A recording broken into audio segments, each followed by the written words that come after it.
धर्म सत्ता के धर्म गुरु व विश्व गुरु भारत परिषद के अंतर्राष्ट्रीय प्रमुख श्री महास्वामी धर्मदत्त जी महाराज व नाथ संप्रदायाचार्य पशुपति नेपाल से आज की वार्ता। विषय कौन बनेगा शंकराचार्य। स्वामी जी, आपका star max news channel Mumbai क्षेत्र में स्वागत है। आपसे एक विषय पे खास वार्ता करनी है कि जगत गुरु शंकराचार्य जो अभी ब्रह्मीभूत हुए हैं स्वरूपानंद सरस्वती जी, उनके उत्तराधिकारी के रूप में 2 शंकराचार्य बनाए गए हैं। क्या आप उस विषय पे या उनके बारे में सहमत हैं? जो हम लोगों हमारे विश्व गुरु भारत परिषद के विद्वानों की धर्म सत्ता है, उसने इसे खारिज कर दिया है, क्योंकि यह घोषणा शंकराचार्य जी को अपने जीवन काल में नहीं किया। हम लोग उनसे लगातार मिलते रहे, उनका जाकर के आशीर्वचन लेते रहे। उन्होंने इन लोगों से नाराज थे, नाराजगी जताया हमसे और बताया कि ये लोग योग्य नहीं है। मैं अपने गुरुजनों को, अपने जो गुरुजन हैं उनको क्या जवाब दूंगा ऊपर में। और ये लोग अयोग्य थे, ये लोग केवल मैनेजर थे।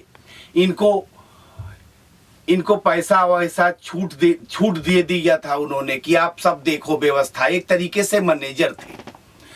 अब इन लोगों का कर्तव्य है कि जो है किसी अच्छे शंकराचार्य, किसी अच्छे दंडी सन्यासी, योग्य ब्राह्मण जो दंडी सन्यासी हो, उसको इस गादी पर बैठाया जाए। इस गादी पर जो सोना बनाते थे ब्रह्मानंद सरस्वती कृष्णबोधाश्रम जी ज्योतिष पीठ पर, फिर उसके बाद स्वामी स्वरूपानंद सरस्वती ने इसे इस गादी पर बैठे ज्योतिष पीठ पर। उस पर एक अयोग्य और अब्राह्मण, मतलब ब्राह्मण में भी कई जातियां होती हैं, जैसे कि भूमिहार त्यागी और जो चावड़ भाट होते हैं, इन लोगों को अधिकार नहीं है। महापात्र भी, गोस्वामी त्यागी, ये सब का वर्ण तो ब्राह्मण होता है, मगर ये शंकराचार्य पद पर नहीं बैठाया जा सकता। न तो नेपाली, क्योंकि नेपाली बंगाली ये लोग जो है मांसभक्षी ब्राह्मण होते हैं, ऐसे लोगों को बैठाया नहीं जा सकता। और देखिए कितना बड़ा घोटाला हो रहा है। ये लोग पैसे के लिए लगे हैं वहां पर। इन लोगों का शुरू से विरोध है। वहां ब्रह्मचारियों में का भी लोगों ने शोषण किया। शंकराचार्य आश्रम में पता किया जा सकता है। इन तीनों लोगों ने जो शंकराचार्य की जो साम्राज्य की जो संपत्ति थी, उसको इन तीन लोगों ने बंदर बाट कर लिया।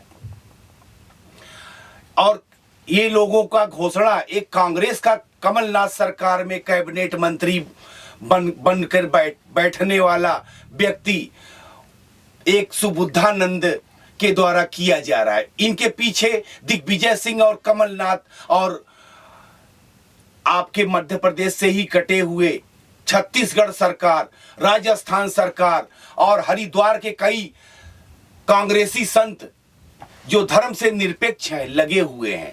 तो ऐसे में एक मंत्री के द्वारा इतने बड़े गरिमामय पद, धर्म सत्ता को एक पूर्व मंत्री बनाएगा, इसका मैं प्रतिकार करता हूं और मैं इसको कभी स्वीकार नहीं कर सकता। वहां पर कोई योग्य शंकराचार्य बनना चाहिए। इसके लिए हमारी विद्वत मंडली लगी हुई है पूरे देश भर में।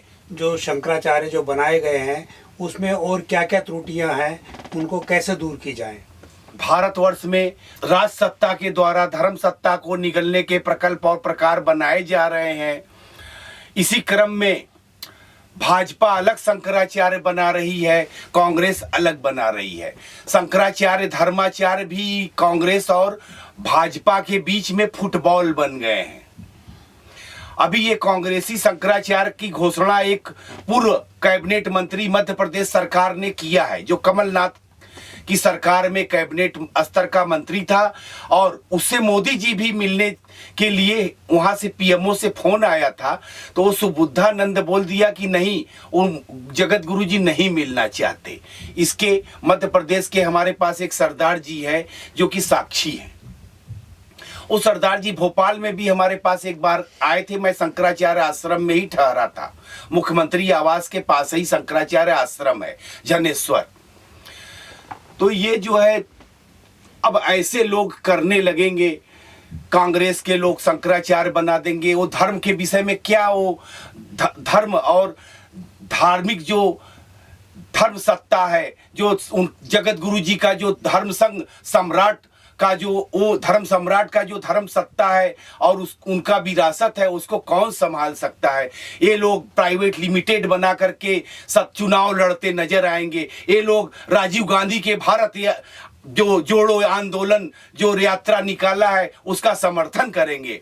वो जहां जहां राहुल गांधी जा रहा है वहां वहां मोदी का वोट पक्का करता हुआ जा रहा है। वो दिशाहीन क्या करेगा। कांग्रेस के ये लोग टपोरी हैं, उनके टपोरी कभी शंकराचार्य नहीं हो सकते, न मैं स्वीकार कर सकता हूं। उसके लिए कोई योग्य ज्ञान और वैराग्य भक्ति मैं वाला बंदा, दंडी सन्यासी, योग्य ब्राह्मण ही हो सकता है। ये लोग ब्राह्मण नहीं हैं और इसकी जांच होनी चाहिए सारे मामले की। इसके लिए मैं भारत के राष्ट्रपति, प्रधानमंत्री एवं और हिंदुओं से आह्वान करता हूं कि इस विषय पर वो मैदान में आए। आज सबसे बड़ा देश की समस्या है, हिंदुओं के हृदय में धर्म के प्रमुख मान बिंदुओं के प्रति अनास्था देश की प्रमुख समस्या है। आज गो हत्या, भ्रूण हत्या और विदेशी कंपनियों द्वारा देशवासियों का शोषण, गंगा आदि नदियों का प्रदूषण आदि ज्वलंत समस्याएं हैं। मगर ये धर्म सत्ता को राज सत्ताओं के द्वारा निगलने के प्रकल्प और प्रकार का हम लोग आखिरी सांस तक प्रतिकार करते रहेंगे। हम धर्म के लिए आखिरी सांस तक समर्पित हैं। पाप से फटी धरती, अधर्म से आसमान, जुल्म से कांपे इंसानियत, राज कर रहे हैं हैवान हैवान हैवान।